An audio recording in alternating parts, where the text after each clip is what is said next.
কি যে মধুর নাম ধরার তাম মনে মুকুতা এরা পান্না সোনা দানা হয় না যে তার দাম আল্লাহ আল্লাহ কি যে মধুর নাম লা ইলাহা ইল্লাল্লাহ জুড়ে লা ইলাহা ইল্লাল্লাহ লা ইলাহা ইল্লাল্লাহ লা ইলাহা ইল্লাল্লাহ মুহাব্বতের সাথে বলুন لا إله إلا الله لا إله إلا الله حياة الله موت الله حياة الله موت الله قبر الله حشر الله لا إله إلا الله لا إله إلا الله لا إله إلا الله محمد رسول الله صلى الله عليه وسلم रुको सारे से बरका का जरा पर्दा उठा दो रुको सारे से बरका का जरा पर्दा उठा दो लिल्लाहि मुझे हुस्न खुदा दाद दिखा दो लिल्लाहि मुझे हुस्न खुदा दूर हो मजबूर हो आई सैयद आलम मैं दूर हो मजबूर हो आई सैयद आलम दीदार दिखाते नहीं आवाज सुना दो दीदार दिखाते नहीं आवाज सुना दो শারদিয়া গাজী ও 5 আদা জামে মসজিদের উদ্যোগে আয়োজিত 16তম ওয়াজদুয়ার মাহফিলের মুহতারাম সদস্য সভাপতি প্রধান অতিথি বিশেষ অতিথিবৃন্দ উপস্থিত সর্বকালের সর্বযুগের জাতির শ্রেষ্ঠ সন্তান কাদের ইহতেরাম হযরতে মুআজ্জাজ উলামায়ে কেরাম সম্মুখপানে উপবিষ্ট দিনদার ইমানদার মুমিন মুসলমান ভাইয়েরা বুড়া বাবারা যুবক ভাইয়েরা পর্দার আড়ালে মা বোনেরা আল্লাহ রাব্বুল আলামিনের আলিশান দরবারে অসংখ্য অগণিত শুকর যিনি অত্যন্ত ইহসান করে দয়া করে মায়া করে জান্নাতের টুকরা বাগানে দোয়া কবুলের মজমা আল্লাহ তাআলা আমাদেরকে আশা বসার তৌফিক দান করেছেন এজন্য আমরা খুশি না বেজার খুশি কি বলে আপনাদের এই অঞ্চলে খুশির আওয়াজ আসতে হয় না জোরে হয় খুশি খুশির আওয়াজ আসতে হয় না জোরে হয় জোরে হয় তাহলে আপনাদের এই আওয়াজটা ততটা জোরে হয় নাই এজন্য মনে হয় আপনারা ততটা খুশি না ঠিক না বেশি খুশি না কম খুশি তাহলে আওয়াজটা যতটুকু পৌঁছে হওয়া দরকার কিনা কি বলেন দরকার কিনা হ্যাঁ এজন্য যে মালিক আমাদেরকে এই জান্নাতের টুকরা বাগানে বসাইছে ওই মালিকের দরবারে কণ্ঠ উজাড় করে তাওহীদের আওয়াজকে উঁচু করে আমরা সকলে আকাশ বাতাস মুখরিত করে কণ্ঠ ছেড়ে বলি আলহামদুলিল্লাহ আরেকটু জোর হবে বলুন আলহামদুলিল্লাহ আমরা যদি আওয়াজটা একটু জোরে দিই তাহলে যে সকল ভাইয়েরা এখনো আসে নাই তারাও চলে আসবে ঠিক আছে কারণ যারা এখনো বাহিরে আছে পিছনে অল্প কিছু জায়গা আছে আল্লাহ তাআলা মাইকের আওয়াজ যতদূর পর্যন্ত যাচ্ছে সকল ভাইদেরকে আমাদের আজকে জান্নাতের টুকরা বাগানে শামিল হওয়ার তৌফিক দান করুন। আপনারা সকলে বলুন আমিন। আরো জোরে বলুন আমিন। মাহবুবদেরকেও আমাদের আজকের এই মাহফিলে আল্লাহ তাআলা শামিল করা যায়, আপনারা বলুন আমিন। আজকের এই মাহফিলটা অত্র এলাকার জন্য একটা রহমতের ওসিলা, গুনাহ মাফের সুবর্ণ একটা সুযোগ। চিন্তা করুন, কথা ঠিক না ঠিক? যদি আমরা এই সুযোগটাকে হাতছাড়া করে দেই, ময়দানে মাহশারে আল্লাহ তাআলা যদি আমাদের আজকের এই আশা ভরসা আমাদের নাজাতের জরিয়া বানিয়ে দেয়, মাধ্যম বানিয়ে দেয়, যারা আজকে মাহফিলে শামিল হবে না তারা সেদিন আফসোস করতে থাকবে। কথা বলুন, ঠিক না ঠিক? বলা যায় না আল্লাহ তাআলা কোন ওসিলা, কোন আমলের বদৌলতে আল্লাহ তাআলা আমাদেরকে মাফ করে দিবেন। কারণ হিসাব দিয়ে জান্নাতে যাওয়া বড়ই কষ্ট, ঠিক না ঠিক? আরো জোরে বলুন, ঠিক না ঠিক? আপনাদের হয়তো আমল, আপনাদের ঈমান মজবুত আছে, আমল বেশি আছে। আমার দিন বলে যে আমাকে যদি আল্লাহ তাআলা হিসাব নেন, আমি হিসাব দিয়ে জান্নাতে যাইতে পারবো না। আল্লাহ তাআলা কোনো না কোনো ওসিলায় যদি আমাকে কি করে জান্নাতের এক জায়গায়, ছোট এক জায়গায় যদি আল্লাহ তাআলা আমাকে বসায়, তাহলে জান্নাতে যেতে পারবো। এজন্য আমি সকলের কাছে উদাত্ত আহ্বান করব যে এই এলাকার যত যুব সমাজ আছে, বৃদ্ধ বাবা যারা আছে, সকলে আপনারা কি করুন, মাহফিলের প্যান্ডেলের সামিয়ানার নিচে আসন গ্রহণ করুন। আল্লাহ তাআলা আজকের এই মাহফিল আমাদের সকলের জন্য নাজাতের মাধ্যম বানিয়ে দেন। সকলে বলুন আমিন।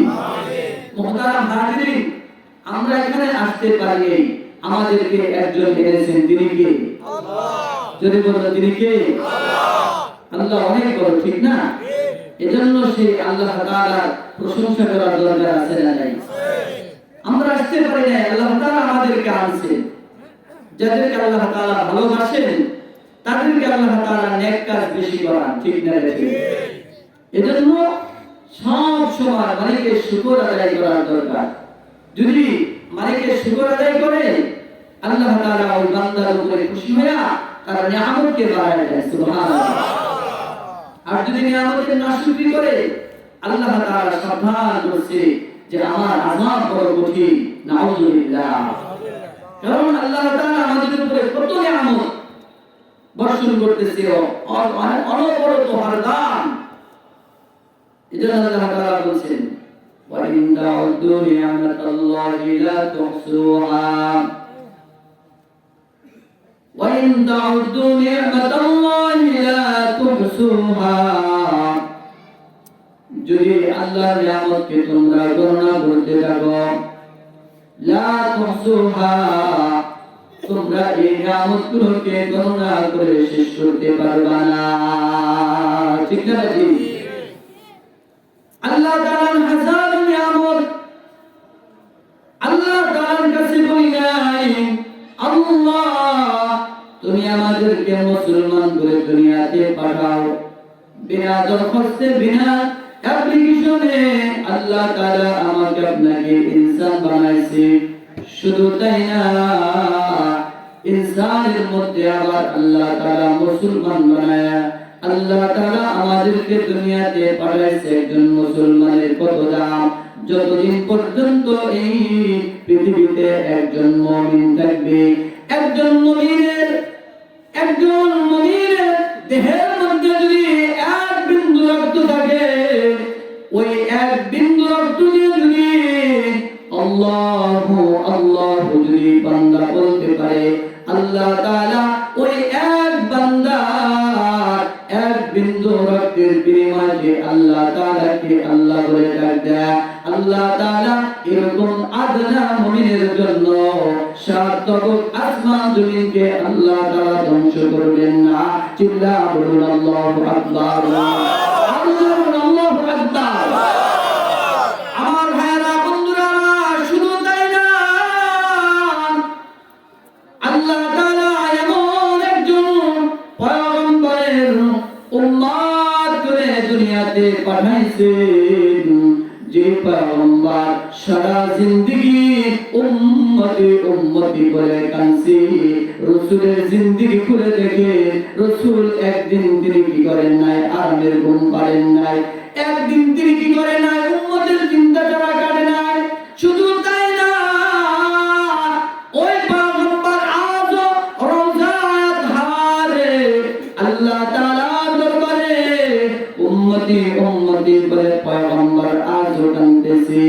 ময়দানে মাশরে যেদিন সলভ পয়গম্বর আদম আলাইহিস সালাম কথা বলবে না, নূহ আলাইহিস সালাম কথা বলবেন না, মুসা ঈসা ইব্রাহিম খলিলুল্লাহ সহ যখন সলভ পয়গম্বরে কেউ আল্লাহর দরবারে কথা বলতে সাহস করবে না।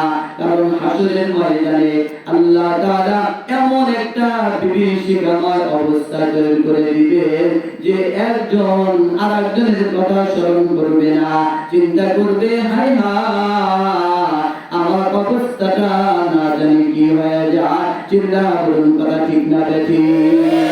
আমাদের ঠিক না ঠিক? আমার ভাইরা বন্ধুরা আমার, আল্লাহ তাআলা এমন একজন পয়গম্বরের উম্মত করে আপনাকে আমাকে দুনিয়াতে পাঠাইলেন, যে পয়গম্বর হাসরের ময়দানে আল্লাহ তাআলা ওই পয়গম্বরের হৃদয়ে তার অন্তরে উম্মতের এত দরদ, এত ভালোবাসা আল্লাহ তাআলা পয়গম্বরের দিলের মধ্যে আল্লাহ তাআলা সময় দিয়েছেন। ময়দানে মাশরে একজন উম্মতকে তিনি বলবেন না, মাকামে মাহমুদে সিজদায় পড়ে আল্লাহ তাআলা কাঁদতে থাকবেন আর বলতে থাকবে রব্বি হাবলি উম্মতি, আল্লাহ আপনি আমার উম্মতগুলোকে maaf করে দেন, আপনি আমার উম্মতকে maaf করে দেন। আল্লাহ তাআলা আমার আপনার পয়গম্বরের সিজদায় তো খুশি হয়ে যাবেন। আল্লাহ তাআলা বলবেন, ও বন্ধু আপনি সারা জীবন উম্মতি উম্মতি বলে কাঁদলেন, রওজা ধারও কাঁদছেন, ও পয়গম্বর আজকে আপনি হাসরের ময়দানে কাঁদবেন, আমি আল্লাহ তাআলা এটা বরদাস্ত করতে পারি না। আপনার মাথা উঠান, আমি আল্লাহ তাআলা আপনাকে ওয়াদা দিলাম, আপনাকে প্রমিস দিলাম, আপনার অনুমতি ছাড়া আমি আল্লাহ তাআলা একজন উম্মতকেও জাহান্নামে ফেলব না। জোরে জোরে বলুন আল্লাহু আকবার, আল্লাহু আকবার। নবীর উম্মতেরা ওয়ে আজি দিশাহারা, কোরআন হাদিসের চলো যখন যাহা চাই মনি, নবী বিনে কে তরাবে পুলসিরাত মিজানে, নবী বিনে কে তরাবে পুলসিরাত মিজানে, নবী আমার জীবন ভরে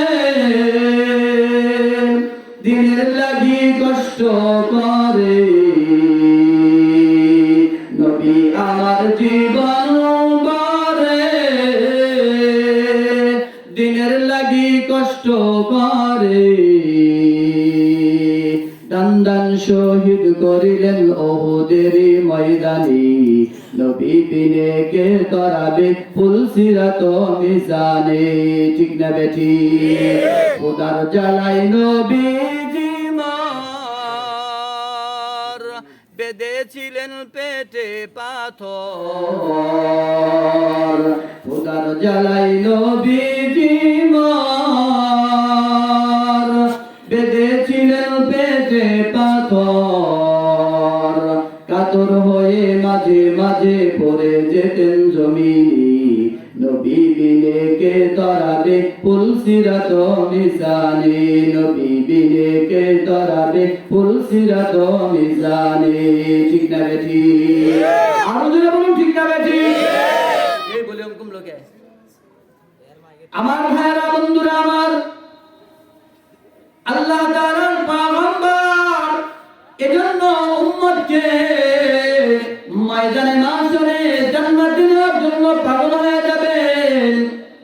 যে তিন জায়গায় উম্মতগুলো বড় অসহায় হয়ে যাবে, যেদিন বান্দার নেকি বদি ওজন করা হবে, একটা নেকি যদি বান্দার কম পড়ে যায়, আল্লাহ তাআলা একটা নেকির কারণে যখন বান্দাকে কি করবে না, জান্নাতে ঢুকতে দিবে না। আল্লাহ তাআলার পয়গম্বর মিজানের পাল্লার সামনে দাঁড়ায় থাকবে, যে বান্দাদের নেকির পাল্লাটা হালকা হয়ে যাবে, আল্লাহ দরবারে শাফাআত করিয়া পয়গম্বর জান্নাতে ঢুকে ঢুকায় দিবে। জোরে জোরে বলুন সুবহানাল্লাহ। আল্লাহ তাআলার পয়গম্বর উম্মতকে maaf করে দেওয়ার জন্য, শাফাআত করার জন্য হাউজে কাউসারের পাশে দাঁড়িয়ে থাকবে। আল্লাহ তাআলা আমার আপনার পয়গম্বরকে হাউজে কাউসার দান করেছেন। এই হাউজে কাউসার আমার পয়গম্বর তার উম্মতগুলোকে ধরে ধরে পানি পান করায় দিবে। যে হাউজে কাউসারের সামান্যতম পানি পান করতে পারবে, কসম খোদার ওই বান্দা জান্নাতে যাওয়ার আগ পর্যন্ত তার কখনো পিপাসা লাগবে না। জোরে জোরে বলুন আল্লাহু আকবার। তিন নম্বর জায়গা হলো আল্লাহর পয়গম্বর পুলসিরাতের গুড়ায় দাঁড়া থাকবে। যেদিন বান্দারা পুলসিরাত পার হতে পারবে না, 30,000 বছরের এই পুলসিরাতটাকে আল্লাহ তাআলার পয়গম্বর গুনাহগার উম্মতগুলোকে বিজলির আকারে সহসায় পার করার ব্যবস্থা করে দিবে। চিল্লা বলুন সুবহানাল্লাহ। আমার ভাইরা, আল্লাহ তাআলা এমন একজন পয়গম্বরের উম্মত করে দুনিয়াতে পাঠাইলেন। বলুন তো আল্লাহ তাআলার দরবারে আমাদের শুকর আদায় করার দরকার আছে না নাই? আরো জোরে বলুন আছে না নাই? এই আমাদের শুকর আদায় আমরা জীবনেও করে শেষ করতে পারবো না। চিল্লা বলুন কথা ঠিক না বেঠিক? আরো জোরে বলুন ঠিক না বেঠিক? আমার ভাইরা, বন্ধুরা আমার, আল্লাহ তাআলা ইনসানকে কত দামি করে বানাইছে যদি আলোচনা করতে যাই লম্বা আলোচনা হবে। আল্লাহ তাআলা দুনিয়ার সব মাখলুকাতগুলোকে কোন শব্দের দ্বারা বানাইছে? আসমান আল্লাহ তাআলা কোন শব্দের দ্বারা বানাইছে? জমিনকে আল্লাহ তাআলা কোন শব্দের দ্বারা বানাইছে? আল্লাহ তাআলা সূর্যকে কোন শব্দের দ্বারা বানাইয়া চন্দ্রকে আল্লাহ তাআলা কোন শব্দের দ্বারা বানায় আকাশ আল্লাহ তাআলা ঢাকায় রাখছে।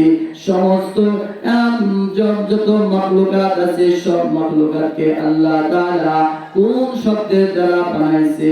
কিন্তু একটা মাখলুককে আল্লাহ তাআলা কোন শব্দের দ্বারা না বানাইয়া আল্লাহ তাআলা ওই মাখলুকের চেহারাকে আল্লাহ রাব্বুল আলামিন নিজ কুদরতে হাতের মাধ্যমে বানাইছে। চিল্লা বলুন আল্লাহু আকবার। আরো জোরে বলুন আল্লাহু আকবার। আমার ভাইরা, বন্ধুরা আমার, আল্লাহ তাআলা ইনসানের কসম খাইয়া মানুষের সুন্দর অবয়বের কথা আল্লাহ তাআলা বর্ণনা করেছেন। আল্লাহ তাআলার কসম খাওয়ার দরকার হয় না, তারপরেও কসম কেন খাইছেন? আল্লাহ তাআলার কাছে ইনসান মুসলমানের দাম অনেক বেশি। চিল্লা বলুন কথা ঠিক না বেঠিক? আরো জোরে বলুন ঠিক না বেঠিক? এজন্য আল্লাহ তাআলা কোন শব্দের দ্বারা ইনসান বানায় নাই? আমার আপনার বডিকে আল্লাহ তাআলা ফেরেশতাদের মাধ্যমে বানাইয়া যখন ফেরেশতারা বানাইলো, এবার ফেরেশতারা বলে আল্লাহ তাআলা বাকি অংশ কেমনে বানালো? আল্লাহ তাআলা বলেন, ও ফেরেশতারা, আর বাকি অংশটা তোমাদের বানানো লাগবে না। আমি আল্লাহ তাআলা আমার নিজ কুদরতি হাতে আমি ইনসানের চেহারা বানাবো। এজন্য দুনিয়াতে কোটি কোটি কোটি মানুষের মধ্যে একজনের চেহারা আরেকজনের চেহারার সাথে হুবহু মিল নাই। কারণ আল্লাহ তাআলা একটা চেহারাকে আরেকটা চেহারার মতো হুবহু মিল করে বানান নাই। চিল্লা বলুন আল্লাহু আকবার। আচ্ছা মানুষ বলো দেখি, রাত্র কেন কালো? চন্দ্র সূর্য কোথা হতে পেল এত আলো? পশু পাখি কই না কথা, মানুষ কেন কয়? বলো বলো এসব মানুষ কেমন করে হয়? ফুলগুলি সব নানা রঙের কেমন করে হয়? ঠিক না ঠিক? আরো জোরে বলুন ঠিক না ঠিক? ফুলগুলি সব নানা রঙের কেমন করে হয়? পাতাগুলি সবুজ বটে ফুলের মতো নয়। দুধ কেন হয় সাদা, মরিচ কেন জাল? দুধ কেন হয় সাদা, মরিচ কেন জাল? আমগুলি পাকলে আবার কেমনে হয় দালাল। আমরা সবাই বাস করি ভাই এ দুনিয়ার রঙে, হাতের রেখা আর চেহারা মিলে না কারো সঙ্গে, আর মিলে না কথার ধরন আঙ্গুলের ঠিক। স্রষ্টা একজন আছে এবার প্রমাণ হলো ঠিক। জোরে জোরে বলুন আল্লাহু আকবার। আর জোরে বলুন আল্লাহু আকবার। এগুলোর মালিক কে? আল্লাহ। আরো জোরে বলুন মালিক কে? আল্লাহ। আমার আপনার মালিক কে? চিল্লা বলুন আল্লাহু আকবার। সকলে বলুন সুবহানাল্লাহ, বলুন আলহামদুলিল্লাহ, জোরে বলুন আল্লাহু আকবার, আর জোরে বলুন আল্লাহু আকবার। আমার ভাইরা বন্ধুরা আমার, আল্লাহ তাআলার হাজারো নিয়ামত আমরা ভোগ করি, এজন্য সব সময় প্রশংসা করতে হবে কার? জোরে বলুন কার? আল্লাহ তাআলা। কোন বান্দা যদি আল্লাহ তাআলার নিয়ামতের শুকর আদায় করে, ওই বান্দার উপরে আল্লাহ তাআলা খুশি হইয়া ওই বান্দার জন্য আল্লাহ তাআলা বিনা হিসাবে জান্নাত দান করবেন। জোরে কোন সুবহানাল্লাহ, আর জোরে বলুন সুবহানাল্লাহ। পয়গম্বর বলেন قال رسول الله صلى الله عليه وسلم أول من يدعى إلى الجنة الذين يحمدون الله في السراء। আল্লাহ নবী বলেন ময়দানে মাশারে আল্লাহ তাআলা কিছু কিছু বান্দাদেরকে ডেকে বলবে, আমার ওই সকল বান্দারা কোথায় যারা দুনিয়াতে আমি আল্লাহ তাআলা প্রশংসা করত, সুখেও আমি মালিকের প্রশংসা করত এবং মুসিবতের মধ্যেও প্রশংসা করত। আল্লাহ তাআলা এই সকল বান্দাদেরকে ডেকে ডেকে জান্নাতের মধ্যে ঢুকায় দিবে। জোরে জোরে বলুন সুবহানাল্লাহ। আমার ভাইরা, এজন্য আজকে যে আমরা সুস্থ আছি, এই সুস্থতা আল্লাহ তাআলার দেওয়া দান। চিল্লা বলুন কথা ঠিক না বেঠিক? আরো জোরে বলুন ঠিক না বেঠিক? যারা বলতেছেন না তারা কি বেজার? কি বলেন, রাগ করছেন? কি বলেন, কেউ কি রাগ করে আসছেন বাসা থেকে? তাহলে এই কথা বলি, মুখটা একটু হাসি খুশি রাখেন, ঠিক না? যদি একবারে মুখটা বেজার যদি করে রাখেন, ঠিক না? তাহলে মনে করেন একজন মুসলমান আর একজন মুসলমানের সাথে যখন কি করবে, হাসি মুখে কথা বলবে, এটাও নেকের পাল্লায় আল্লাহ তাআলা সওয়াব আকারে উঠিয়ে দিবেন। সুবহানাল্লাহ, আরো জোরে বলুন সুবহানাল্লাহ। কারণ এখানে বসলেই না, কি বলে ঠিক না ঠিক? এই যে আমরা বসছি সুবহানাল্লাহ বলতেছি, আলহামদুলিল্লাহ বলতেছি, কি আমাদের নেকি হইতেছে কিনা? কি বলে, নেকি হইতেছে না? বলে একটা সুবহানাল্লাহর দাম কত? বলে 7 তবক আসমান জমিনকে যদি এক পাল্লায় রাখা হয় আর অপর পাল্লায় যদি সুবহানাল্লাহকে রাখা হয়, আল্লাহ তাআলার কাছে সুবহানাল্লাহর দাম বেশি হয়ে যাবে। আরো জোরে বলুন সুবহানাল্লাহ। যখন বান্দা সুবহানাল্লাহ বলে, আলহামদুলিল্লাহ বলে, রাসূল বলেন তামলাউল মিজান, আল্লাহ তাআলা মিজানের পাল্লাটা নেকের দ্বারা ভরপুর করে দেয়। এজন্য এখানে বসলেই না, কি বলেন ঠিক না ঠিক? আল্লাহ তাআলা আজকের এই বসাকে আমাদের সকলের জন্য জান্নাতে যাওয়ার উসিলা বানায় দেন। সকলে বলুন আমিন। আরো জোরে বলুন আমিন। আমার ভাইয়েরা বন্ধুরা আমার, আমি নির্ধারিত বস্তুর উপর আলোচনা করব। আল্লাহ তাআলা মুমিন বান্দাদেরকে ডাকতে বলে, হে বান্দারা, হে মুমিনেরা, তোমরা আল্লাহকে ভয় করার মতো ভয় করো। মুসলমান না হয়ে তোমরা মৃত্যুবরণ করবা না। আমার ভাইয়েরা, মুমিন কাদেরকে বলা হয়? আল্লাহর কাছে মুমিন কারা? আল্লাহ তাআলার কাছে ঈমানদার কারা? পয়গম্বর বলেন, ইযা সাররাতকা হাসানাতুকা ওয়া ইযা সাআতকা সাইয়্যাতুকা ফাআনতা মুমিন। সরকারে তো আলম বলে, যদি তোমার নেক কাজ তোমাকে আনন্দ দেয় আর যদি গুনাহের কাজ তোমাকে যাতনা সৃষ্টি করে, তাহলে বুঝবা তুমি মুমিন। আল্লাহর কাছে তোমার ঈমানটা কবুল হয়ে গেছে। চিল্লা বলুন সুবহানাল্লাহ। মুমিন বান্দার সংজ্ঞা দিতে গিয়া সূরাতুল আনফাল দ্বিতীয় নম্বর আয়াতে আল্লাহ তাআলা বলেন, ইন্নামাল মুমিনুনা আল্লাযীনা ইযা যুকিরাল্লাহ ওয়াজিলাত কুলুবুহুম ওয়া ইযা তুলিয়াত আলাইহিম আয়াতুহু যাদাতুহুম ঈমানা। জোরে জোরে কোন সুবহানাল্লাহ। আল্লাহ তাআলা বলেন, নিশ্চয় তারা ঈমানদার, তারাই হলো মুমিন, যাদের আল্লাহর নাম শোনার পর যাদের দিলের মধ্যে কম্পন শুরু হয়ে যায়, যাদের দিলের মধ্যে আল্লাহ তাআলার নাম শোনার পরে হৃদয়ে কম্পন শুরু হয়ে যায়, আল্লাহ তাআলার কাছে ওই বান্দারা মুমিন। আজকে মাহফিলের আওয়াজ আমাদের কানে পৌঁছে গেছে। কিছু বান্দা এই আওয়াজ শুনিয়া যখন এই মাহফিলে চলে আসে, বোঝা যাবে তাদের দিলের মধ্যে ঈমানের আলামত আছে, তাদের দিলের মধ্যে ঈমান জাগ্রত হয়েছে। আমার ভাই